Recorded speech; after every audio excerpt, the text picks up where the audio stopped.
Welcome back, students. This is 12th class mathematics, and today we will start exercise 10.4. आज जो अपन students exercise है वो अपन start करेंगे 10.4 exercise 10.4।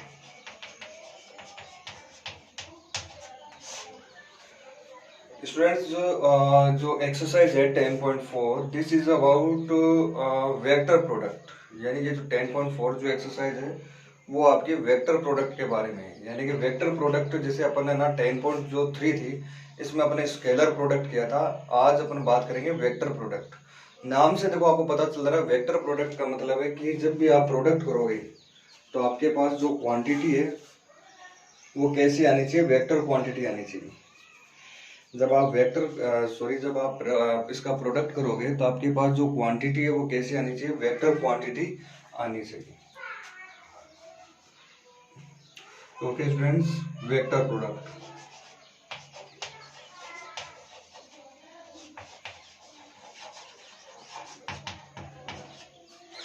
Today we will study about vector product. अब vector product जो है वो कुछ इस तरीके से, जैसे कि इसके बीच में ना वेक्टर प्रोडक्ट को ना स्टूडेंट्स क्रॉस प्रोडक्ट भी बोलते हैं। A cross b equal magnitude of a magnitude of b cos theta की जगह अब क्या आएगा यहाँ पे साइन थीटा, और साथ में क्या आता है लास्ट में एन कैप बी आता है। ए क्रॉस बी जो है वो magnitude of a magnitude of b sine theta, और साथ में क्या आ जाएगा एन कैप आ जाएगा। यहाँ जो स्टूडेंट्स एन कैप है this is a normal unit vector. N cap क्या है, नॉर्मल यूनिट वेक्टर। ये स्केलर है, ये स्केलर, ये भी स्केलर, इसलिए इसको डायरेक्शन देने के लिए अपन ने क्या किया, एन कैप दिया। अब एन कैप की क्या डायरेक्शन होगी, एन कैप की डायरेक्शन जो है ना वो ए और बी के क्या होगी, परपेंडिकुलर होगी। एन कैप जो यूनिट नॉर्मल वेक्टर लिया है this is the normal to a and also b. देखो कुछ इस तरीके से आएगा।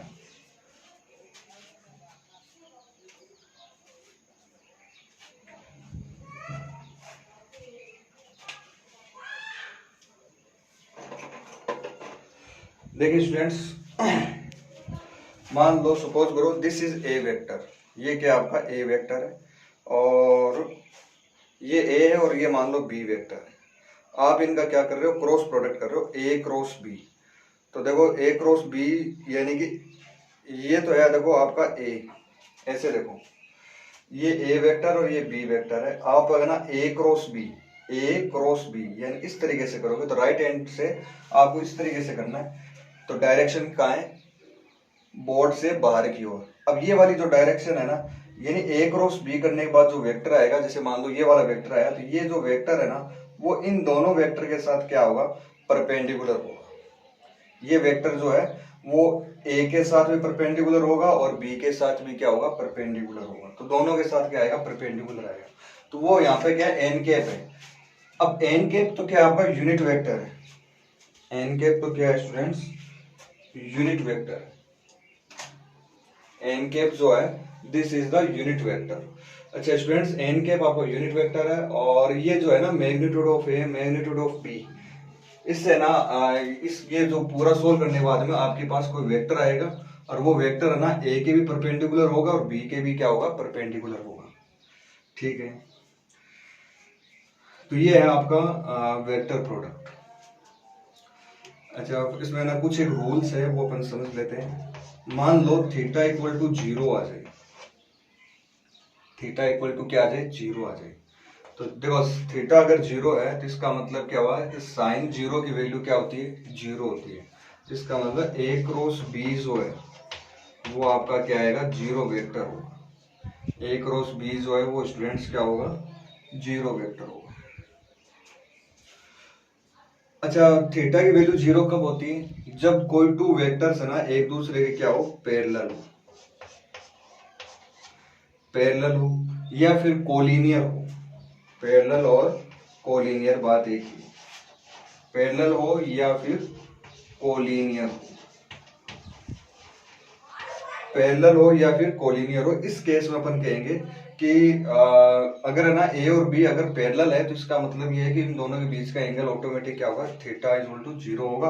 और उस केस में अपन कहेंगे ए क्रॉस बी जो स्टूडेंट्स वो क्या आएगा आपका 0 वेक्टर आ जाएगा। ठीक है, चलो मैं आपसे ये पूछता हूँ, what is the value of a cross A. Here you can see that यहाँ पे भी ए वेक्टर है और यहाँ पे भी क्या आपके पास ए वेक्टर है, तो बोथ वेक्टर आर सेम। दो सेम वेक्टर के बीच में एंगल हमेशा कितना होता है, 0 डिग्री होता है। इसका मतलब सेम वेक्टर का क्रॉस प्रोडक्ट जो है वो क्या आएगा, हमेशा 0 आएगा। तो ए क्रॉस ए हमेशा क्या होगा, 0 होगा। बी क्रॉस बी भी क्या होगा, 0। सी क्रॉस सी क्या होगा, 0 होगा। इस तरीके से आप 0 लिख सकते हो। Okay, what will happen if the theta is equal to 90 degree. Theta की वैल्यू क्या हो, 90 डिग्री हो तो क्या होगा।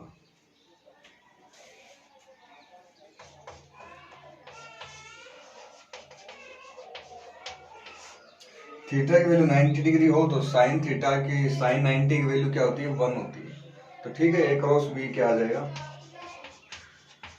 Magnitude of a magnitude of b और एन के, और साइन 90 की वैल्यू क्या हो जाएगी, 1 हो जाएगी। साइन 90 की जो वैल्यू है स्टूडेंट्स वो क्या आएगी आपकी, 1 आ जाएगी। अच्छा, यहाँ पे ध्यान रखना, ये जो एन कैप है, ये जो आपको दिख रहा है ना एन कैप, ये क्या शो करता है, ए क्रॉस बी की डायरेक्शन को शो करता है। That will show the direction of the a cross b. ठीक है, ओके स्टूडेंट्स, नेक्स्ट अपन बात करते हैं इसी के अंदर आई क्रॉस आई की वैल्यू बताओ क्या होगी, आई कैप क्रॉस आई के। तो students here you can see that ये जो आई क्रॉस आई है, दो सेम वेक्टर और दो सेम वेक्टर के बीच में एंगल कितना होता है, 0। तो आई क्रॉस आई क्या होगा, 0 वेक्टर। जे क्रॉस जे, जे क्रॉस जे की वैल्यू भी क्या आएगी, 0 वेक्टर आएगी। के क्रॉस के की वैल्यू भी क्या आएगी स्टूडेंट्स, 0 वेक्टर आएगी। तो students i cross i, j cross j और के क्रॉस के, इन तीनों की वैल्यू क्या आएगी, 0 आएगी। क्यों आएगी, क्योंकि ना दोनों हर बार दो सेम सेम वेक्टर ले रहे हैं और सेम वेक्टर के बीच में हमेशा एंगल क्या होता है, 0 डिग्री होता है। लेकिन अगर मैं आपसे कहूं what is the value of i cross j, i cross j की वैल्यू बताओ क्या हो। तो चलो इस फॉर्मूले में रखते हैं अपन, magnitude of a magnitude of b, तो magnitude of i cap and magnitude of j cap, magnitude of i cap magnitude of j cap. आगे क्या है इसके, एन कैप है। तो चलो एक बार के लिए एन कैप लिख देते हैं, तो मेरे हिसाब से इसमें आपको कोई प्रॉब्लम नहीं आएगी। आई कैप क्रॉस जे कैप, आई कैप का मैग्नीट्यूड 1, इसका भी मैग्नीट्यूड 1। आगे क्या है, एन कैप। अब हमारे पास बच गया यहाँ पे केवल एन कैप बच गया। आपको पता है एन कैप जो है वो आई और जे के क्या होता है, परपेंडिकुलर होता है। ठीक है, तो आई और जे के क्या होता है, परपेंडिकुलर। तो आप लोग है ना इसको ये देखो इस तरीके से, फिर से मान लो स्टूडेंट्स, चलो पेन से बताऊं क्या, डायरेक्ट देखो, आपको पता है इधर क्या इधर से थोड़ा इरेज करते हैं पहले।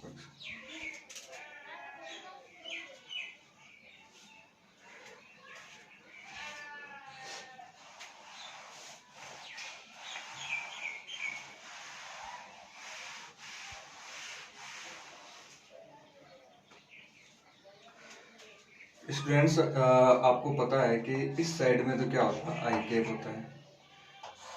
ठीक है, यहाँ अपन क्या लेते हैं, जे कैप, फिर यहाँ अपन क्या ले लेंगे, के कैप। आई क्रॉस जे यानी बोर्ड से बाहर की ओर, आई क्रॉस जे बोर्ड से बाहर की ओर।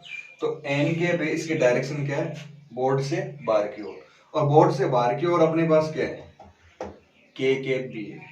ये भी तो सेम ही तो है। इसका मतलब एन कैप लिख दो चाहे के कैप लिख दो, बात एक ही है। तो एन कैप की जगह मैं यहाँ पे क्या लिख सकता हूँ, के कैप वेक्टर लिख सकता हूँ, क्योंकि दोनों ही यूनिट वेक्टर है और दोनों ही वेक्टर है ना आई और जे के क्या है, परपेंडिकुलर है ना।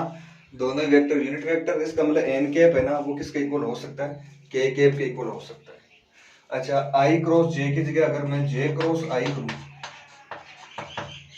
जे क्रॉस आई करता हूं, जे क्रॉस आई बोर्ड के अंदर की ओर, देखो जे और ये आई, तो जे क्रॉस आई यानी बोर्ड के अंदर की ओर, तो बोर्ड के अंदर, बोर्ड के बाहर की ओर अपन ने प्लस लिया है, तो बोर्ड के अंदर की ओर क्या लेंगे, हमेशा अपन माइनस लेंगे, तो माइनस का के।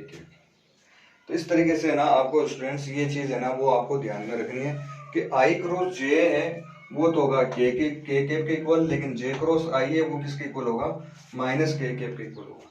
लेकिन इसमें क्या होता है, बार बार कंफ्यूजन होता है, इसके लिए एक तरीका और है, वो समझो आप लोग।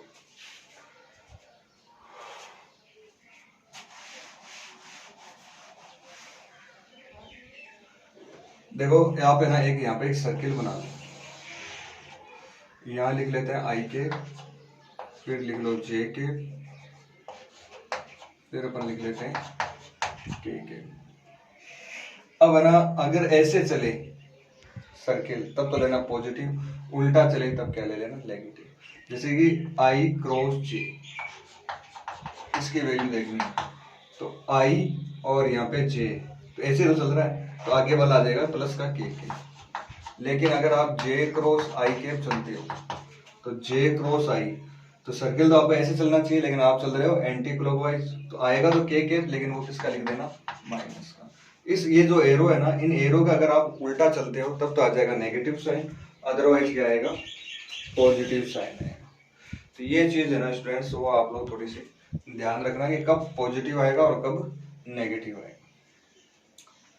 ठीक है।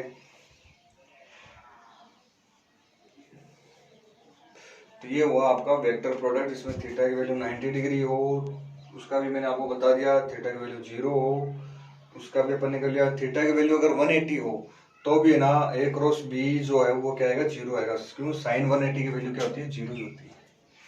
इसके अलावा और तो इसमें अब क्या बचा है, अगर अब मैं बात करता हूँ मैग्नीट्यूड की, चलो मैग्नीट्यूड के बारे में अपन बात कर लेते हैं।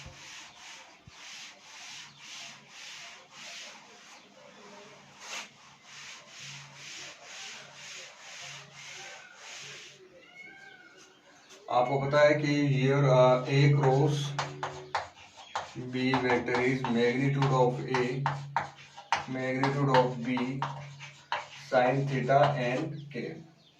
अगर आपसे कोई कहे कि ए क्रॉस बी का, आपको पता है ये ए क्रॉस बी जो है this is a vector quantity. Students a cross b जो है ना ये क्या है, आपकी वेक्टर क्वांटिटी। अगर आपसे मैं कहता हूं कि आप इसका मैग्नीट्यूड फाइंड करो, तो इसका मैग्नीट्यूड है ना वो कैसे फाइंड करेंगे, बाहर मैग्नीट्यूड लगा दो इसका, तो ए का तो ऑलरेडी मैग्नीट्यूड ही है, बी का भी ऑलरेडी अपने पास मैग्नीट्यूड है, साइन थीटा है, साइन थीटा का अपन क्या ले लेंगे, मैग्नीट्यूड ले लेंगे। और एन कैप का मैग्नीट्यूड क्या होगा, 1 होगा, क्योंकि एन कैप जो है वो आपका क्या है, यूनिट वेक्टर है। ये दोनों मल्टीप्लाई में इसको आप इधर लेके आ सकते हो, तो साइन थीटा का जो मैग्नीट्यूड है वो किसके इक्वल आएगा, magnitude of a cross b upon magnitude of a and magnitude of b. इस फॉर्मूले से भी अपन है ना थीटा जो है वो अपन फाइंड कर सकते हैं। इस फॉर्मूले का यूज करके भी अपन है ना दो वेक्टर के बीच का एंगल जो है वो अपन फाइंड कर सकते हैं, ठीक है स्टूडेंट्स। इसके बाद में ये तो हुआ आपका वेक्टर प्रोडक्ट, ये कुछ एक प्रॉपर्टीज थी वेक्टर प्रोडक्ट की जो अपन ने थोड़ी समझी है इसको। इसके बाद में और तो मेन जो इम्पोर्टेंट चीज है वो है area of A triangle by vector method, area of A triangle by vector method, यानी कि वेक्टर मेथड से स्टूडेंट्स अपने को ट्राइंगल का जो एरिया है वो अपने को फाइंड करना है।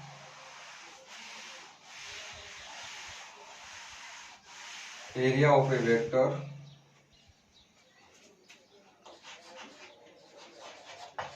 Area of A triangle by vector method.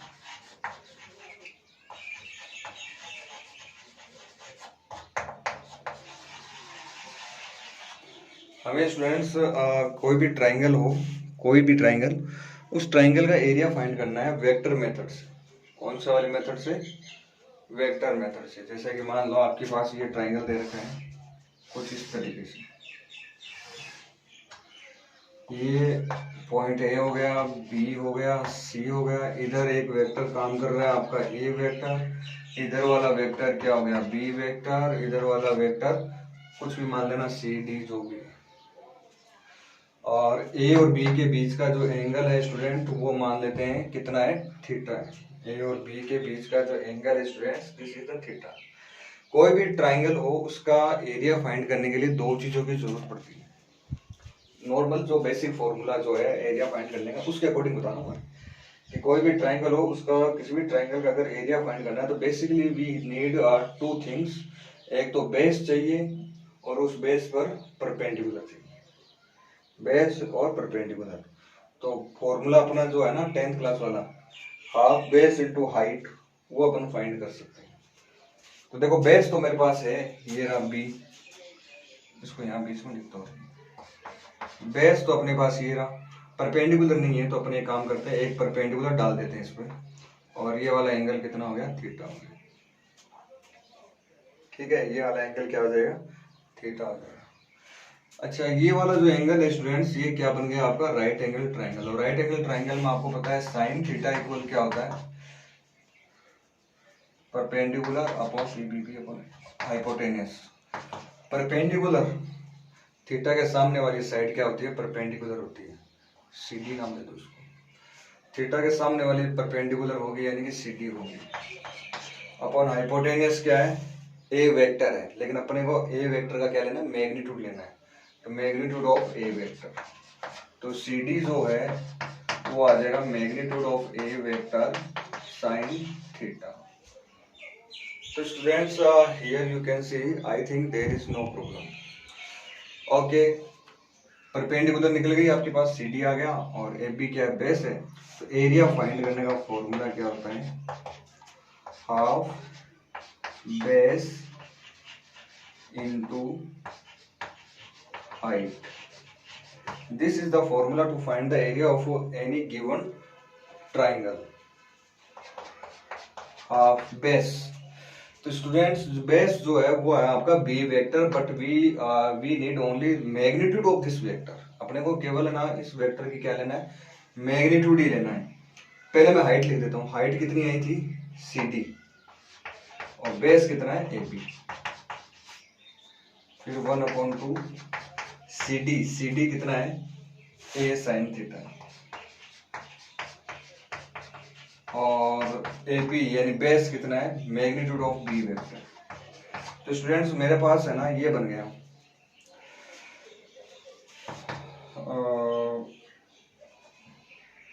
Area जो है वो आ गया 1/2 magnitude of a magnitude of b sine theta.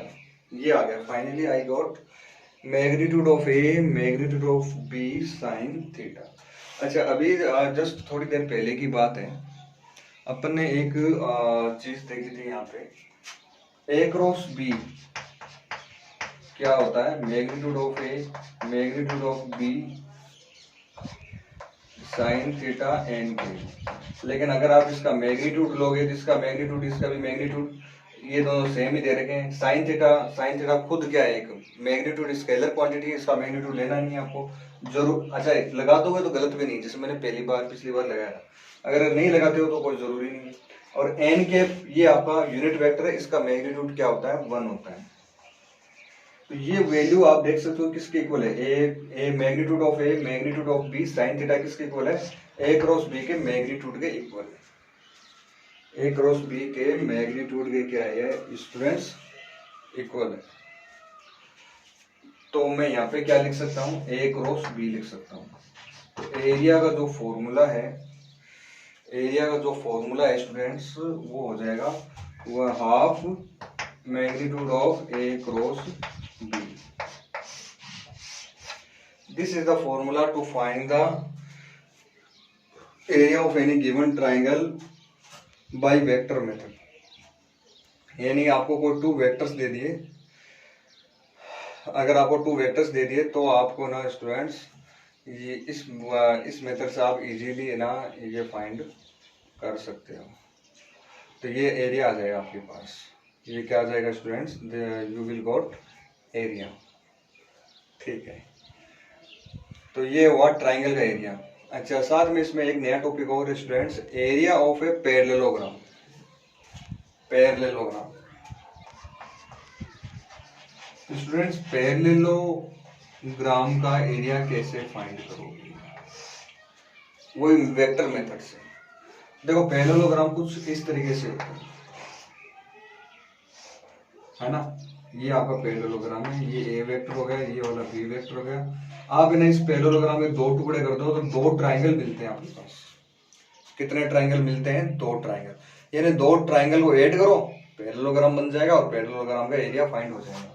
तो अपने पास है ना ट्राइंगल का एरिया क्या है? 1/2 ए क्रॉस बी। अच्छा, ये दोनों एरिया क्या आपस में इक्वल है, तो इतना ही एरिया आप इसमें और ऐड करोगे तो हाफ और हाफ कितना हो जाएगा? 1 हो जाएगा। कुछ इस तरीके से एरिया ऑफ पैरेललोग्राम,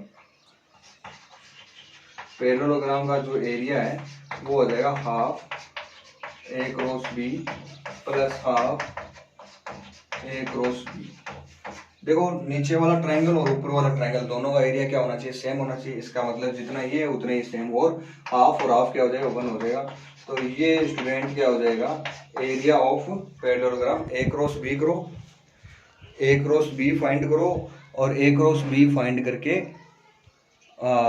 उसका फिर आप मैग्नीट्यूड निकाल दो तो वो एरिया किसका हो जाएगा? पैरेललोग्राम का। 2 से डिवाइड कर दिया तो एरिया ऑफ ट्राइंगल हो जाएगा, और 2 से अगर डिवाइड नहीं किया तो वो हो जाएगा स्टूडेंट्स एरिया ऑफ पैरेललोग्राम। यानी कि वो पैरेललोग्राम का क्या हो जाएगा स्टूडेंट्स? एरिया हो जाएगा। तो यहाँ तक मेरे हिसाब से आपको कोई प्रॉब्लम नहीं आनी चाहिए। अब है ना क्रॉस प्रोडक्ट करते कैसे हैं वो देखो।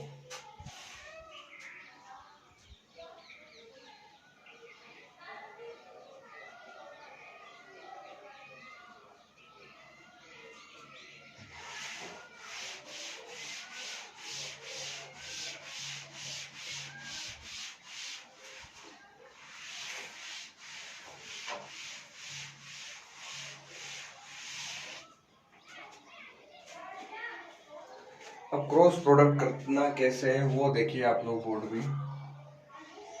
एक तो जैसे मान लो आपको एक वेक्टर दे दिया आई के प्लस 2j के प्लस का 5k। बी वेक्टर दे दिया आपको आई के माइनस 2j के प्लस का 10k। आपके पास ये 2 वेक्टर्स हैं, vector a and vector b, और आपसे कहा जाता है स्टूडेंट्स इसका ए क्रॉस बी फाइंड करो। तो आपको ना इसका ए क्रॉस बी है ना सिंपली जैसे डॉट प्रोडक्ट में कैसे करते थे अपन, आई वाले को आई वाले से कर देते थे, जे को जे से, के को के से, और आई जे के हटा देते थे और डायरेक्ट इसको सोल्व कर देते थे। बट स्केलर प्रोडक्ट में ऐसा, सॉरी वेक्टर प्रोडक्ट में स्टूडेंट्स ऐसा बिल्कुल भी नहीं होता है। ये चीज आप लोग थोड़ी सी ध्यान रखना। वेक्टर प्रोडक्ट में आपको क्या करना है, जैसे आपको ना एक तरीका है इसका, डिटर्मिनेंट से अपन सॉल्व करते हैं इसको। ऊपर तो लिखते हैं आई के, जे के और के। अब पहला वेक्टर ए है ना, तो ए ले लो। आई के मल्टीप्लाई में क्या है 1, जे के मल्टीप्लाई में 2, के मल्टीप्लाई में 5। बी वेक्टर आई के मल्टीप्लाई में क्या है 1, जे के मल्टीप्लाई में क्या है -2, के मल्टीप्लाई में क्या है 10 दे रखा है। अच्छा, अगर नेगेटिव साइन है तो वो भी आपको ना साथ में लेके चलना है। अब डिटर्मिनेंट कैसे सोल्व करते हैं वैसे ना इसको सोल्व कर दो। ए क्रॉस बी, पहले आप आई कैप ले लो।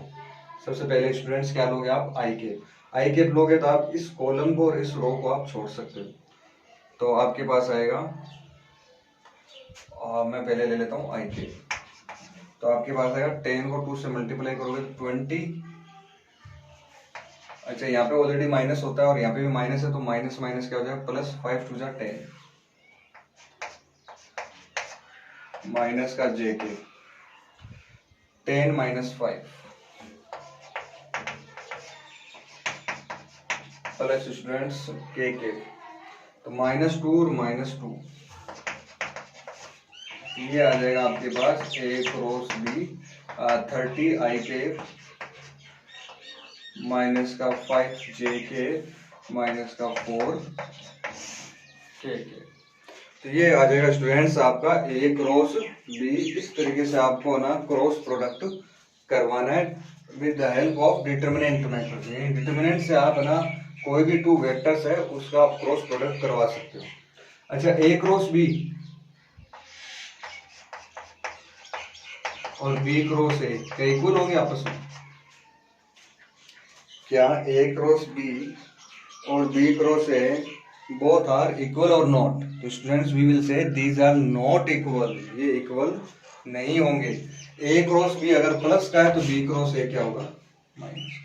और अगर ये माइनस कर दिए प्लस का हो जाएगा, अगर ये माइनस कर दिए इधर वाला प्लस का होगा। इस तरीके से अगर A क्रॉस B माइनस का है तो B क्रॉस A क्या हो जाएगा? प्लस का हो जाएगा। बस माइनस का फर्क आता है, बाकी मैग्नीट्यूड जो है वो आपका क्या आएगा, चाहे A क्रॉस B कर दो चाहे B क्रॉस A कर दो, मैग्नीट्यूड आपका सेम आएगा लेकिन डायरेक्शन अलग आएगी। Okay student, thank you, have a nice day. ये 10.4 की जो थ्योरी है वो आपकी कंप्लीट हो जाती है यहाँ पे। अब आप लोगों का काम ये है कि 10.4 के एग्जाम्पल सोल्व करो और 10.4 की एक्सरसाइज सोल्व करो, और जिस क्वेश्चन में प्रॉब्लम आए वो प्रॉब्लम है ना मुझे व्हाट्सएप पे क्वेश्चन नंबर है ना, एग्जाम्पल है तो एग्जाम्पल नंबर, क्वेश्चन है तो क्वेश्चन नंबर ऑफ 10.4 लिख के वो मुझे आप सेंड कर दो, ताकि मैं उतने का ही वीडियो बना के सेंड कर दूं, ताकि एक ही दिन में अपनी 10.4 जो एक्सरसाइज है वो अपनी कंप्लीट हो जाए नेक्स्ट वीडियो लेसन में, और अपन है ना आगे का काम स्टार्ट कर देंगे। Okay students, thank you, have a nice day.